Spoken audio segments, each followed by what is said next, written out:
हम शुरू करते हैं अकरम शेख साहब से, जो हमारे साथ हैं टोरंटो से और बहुत अरसे से मंजराम पर नहीं है, लेकिन बहुत शुक्रिया शेख साहब कि आज आपने हमारी दरख्वास्त कबूल की और आप हमसे वो शेयर करने जा रहे हैं जो आज तक आपने शायद शेयर नहीं किया।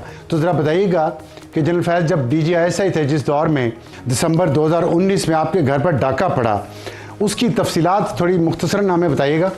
21 दिसंबर 2019 का वाक़ा है। रात जी गुलजार साहब की अगले दिन 21 तारीख को ओथ टेकिंग थी। तो वहाँ एक बात आप जानते हैं, मुल्ला जान साहब अपने चर्च के बहुत अच्छे साथी हैं। उन्होंने मुझसे एक सवाल किया जब मैं तकरीब से निकल रहा था कि शेख साहब, ये अनवर मंसूर साहब ने ये कहा है कि हम वकार शेख साहब के खिलाफ सुप्रीम कोर्ट में 209 प्रोसीडिंग्स ऑफ मिसकॉन्डक्ट दायर कर रहे हैं। मैंने कहा ये ठीक, अनवर मंसूर साहब शायद इस पे नजरसानी करें, क्योंकि उन्होंने ICJ में वकार सेठ साहब की जजमेंट्स पे रिलाई करते हुए ये कहा था कि पाकिस्तान की जुडिशरी बिल्कुल आज़ाद है और अगर कुलभूषण जाधव को अदल ना मिले थी कोर्ट ट्रायल से, तो फिर वो सुप्रीम कोर्ट और हाई कोर्ट में चैलेंज कर सकता है।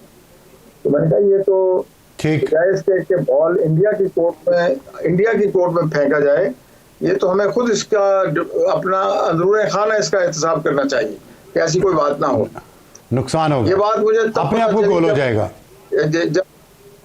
जी, तो जब ये बात मुझे इल्म नहीं थी कि इसकी वजह क्या बनी डकैती की। कराची था एक मुकदमे की पैरवी के सिलसिले में और इम्पोर्टेंट केस था मेरे लिए। 3 दिन में वहाँ था।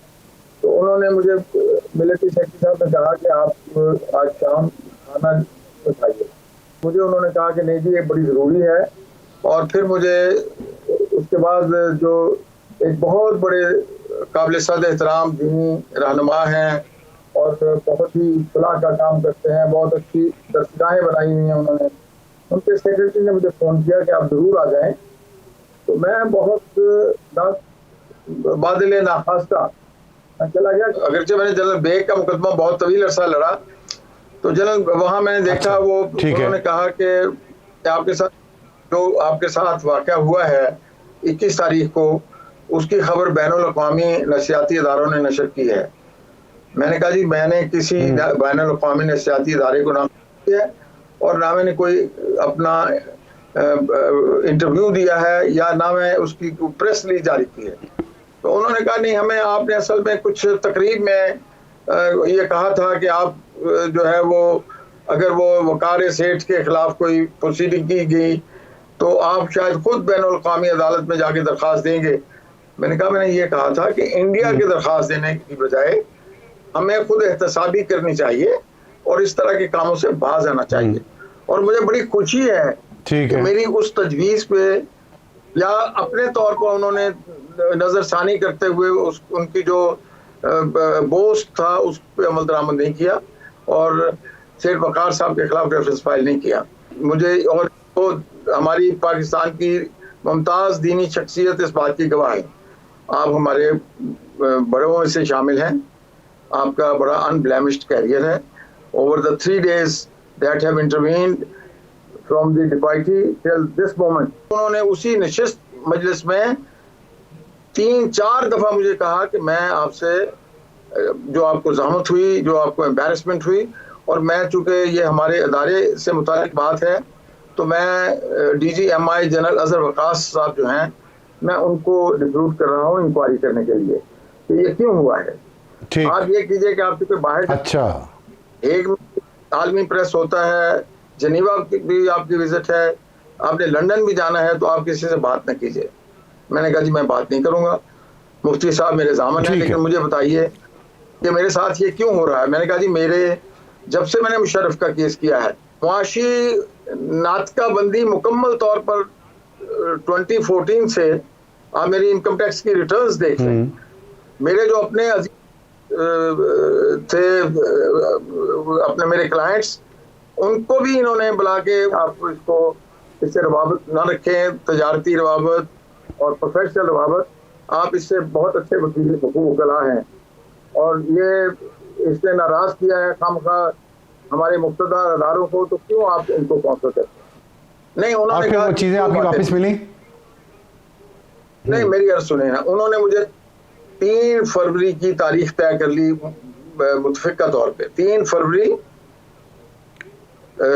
2015 की 2020 कि आप बाहर से हो आए 2020 शरीफ की हाथ, तो 2020, और हेग से हो आए और जनीवा से हो आए, और हम 3 फरवरी को मिलेंगे। उस वक्त तक आपकी चीज़ें जो आपसे जो है वो ले गए हैं वो भी आपको मिल जाएंगी, और हम आपको बिल्कुल विंडिकेट करेंगे, और हम आपके वेल विशर हैं। 3 फरवरी की तारीख मैंने मुफ्ती साहब जो हमारे बुजुर्ग थे उन्होंने भी कहा ठीक 3 फरवरी ठीक है, क्योंकि मैंने 25 जनवरी को वापस आना था। तो मैंने कहा सर इस दौरान आप देख लें, मुझे जो है मैं बिल्कुल जबानबंदी रखूंगा, लेकिन आप ये है कि मेरी बड़ी मेहनत उसमें शामिल है, जो कुछ ले गए हैं, मैंने बड़ा काम किया है। मुकदमा तो मैंने 18 सितंबर 2014 को मुकम्मल कर लिया था, लेकिन उसके बाद मैं उसके ऊपर कोई रिसर्च करके कुछ लिख रहा हूँ मैं, और जो कुछ मेरा स्क्रिप्ट था वो सारा कुछ वो ले गए हैं। तो आप ये मेहरबानी कीजिए वो मुझे वापस करवा दीजिए। बाकी मेरी वालदा ने एक ओमेगा की घड़ी मेरी शादी पे 72 में जो मुझे हदिया की थी, जो वो भी शामिल है, जिसके जी वो एफआईआर में सारी तफसील है, एफआईआर में है सारी तफसील, वो हम उसको दिखा रहे हैं। मैं सिर्फ ये जानना चाह रहा हूँ सर आप मेरी अर्ज सुन, तो ये क्या मुमकिन है कि एक एफआईआर जिसमें मुझ जैसे फकीर आदमी के घर पे 3.5 घंटे तवील कनपुटी पे पिस्तल रखते हुए ये सारी वारदात हुई, उसके ऊपर मेरा बयान भी कलमबंद ना किया आज तक किसी ने, कोई तफ्तीश नहीं की। अच्छा, क्या ये आम एफआईआर में ऐसा होता है? किसी ने कोई तफ्तीश नहीं की। जनरल अजहर वकास साहब ने 3 दफा मुझसे मुलाकात का मुझे शर्फ बख्शा, और उनके साथ मैंने सारी बात उनसे कर ली। उन्होंने कहा जी आपके 2 तनाज़ात हैं, मीमो गेट में आपके साथ मुसव्वर मंसूर एजाज की तरफ से आपको वकील होने के लिए हमने आपको परसुएड किया था, और उसका मुआवजा का प्रॉमिसरी नोट हमारे लोगों ने आपके हवाले जमानत देकर आपको दिया था। एक तो उसकी अदायगी है, ठीक है। मैंने कहा जी उसकी अदायगी ये है कि मेरे वालिदैन के नाम पे एक ट्रस्ट है, मुझे शायद अब उसकी ज़रूरत ना हो, वो ट्रस्ट को पैसे भिजवा दें। मैं पाकिस्तान और पाकिस्तान की फ़ौज और पाकिस्तान के अदारों का मुखालिफ होता तो एक स्टेज पे एक अमेरिकन शख्स ने वो प्रॉमिसरी नोट मुझसे $15 लाख के वजह खरीदने की कोशिश की, क्योंकि ये एक ट्रांसफरेबल इंस्ट्रूमेंट होता है, निगोशिएबल इंस्ट्रूमेंट होता है। A promissory note is a negotiable instrument. I can sell it. I can sell it to the open market, or I can endorse it to anybody, and he can claim. लेकिन मैंने कहा कि मैं चूँकि मुझे अरसा से हुआ खारजारे वकालत में, तो मुझे चूँकि पता था कि it can be misused, and it can be only misused against हमारे कौमी अदारों के खिलाफ, इसलिए मैंने इसकी किसी कीमत पर भी अपने आप को नहीं बेचा ना। तो दूसरा तनाज़ा क्या था? तो इन दोनों जी, दूसरा ये मेरे साथ जो मुझे हरासा, मेरे मुआशरती मुकाता, मेरा मुआशी मुकाता, और दूसरी बात यह है कि मेरे ऊपर सर्वेलेंस जो है, कांस्टेंट सर्वेलेंस। आपको पता है मेरी अहलिया, मैं हज से शुक्राना अदा करने के लिए हज पे गया, मैंने रिकॉर्ड 3 माह के अरसे में हाई ट्रीजन ट्रायल मुकम्मल किया।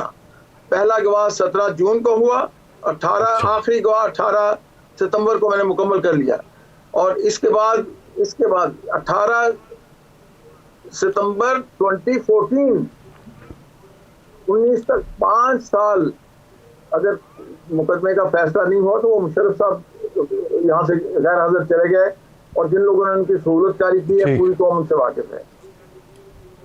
तो ये दो, ठीक है, बहुत शुक्रिया अकरम जी। हैरस नहीं किया जाएगा। जब 3 फरवरी को मैं दोबारा मिला तो कि हमें कुछ वक्त और दे दीजिए, हमें मनाने में कुछ देर लग रही है, वो जो आपके बाकी हम कंपनसेट करने को तो तैयार हैं, लेकिन आपका जो आप कह रहे हैं कि आपके डॉक्यूमेंट ले गए हैं और वो कोई communication messages communicated between higher officers वो भी हमें शामिल है, तो उसके मुतालिक मुझे अभी तक मुझे नहीं मिली। अगर आप कंपनसेशन के लिए तैयार हो तो आप हुक्म करें, हम आपको कंपनसेट करने को तैयार हैं। लेकिन आपका जो मुसव्वरे की बात कर रहे हैं, और अफसर आलम साहब वो इनसे वो सेफ्टी डिपॉजिट लॉकर नहीं खुला, ये उसको निकाल के ही ले गए। सेफ्टी डिपॉजिट लॉकर जो मेरे बेडरूम के अटैच्ड कबर्ड में नस्ब था, उसी को ले गए हैं ये। तो मैं तो अभी तक नहीं मिला मेरे वापस साथ आपको कुछ उन्होंने नहीं? अभी तक मुझे, मैं कहता हूँ आज तक मेरा किसी ने बयान ही नहीं लिखा। पुलिस का मुकदमा है, FIR दर्ज हुई है, मेरे कुक की तरफ से दर्ज हुई है, और इन्होंने अपनी हमारे पास वक्त खत्म। शुक्रिया अकरम शेख साहब हमसे बात करने का, और बड़ी तफसील से आपने बताया कि आपके साथ क्या हुआ उस दौर में जब जनरल फैज़ का तोती बोलता था, तोती या तोती जो भी है,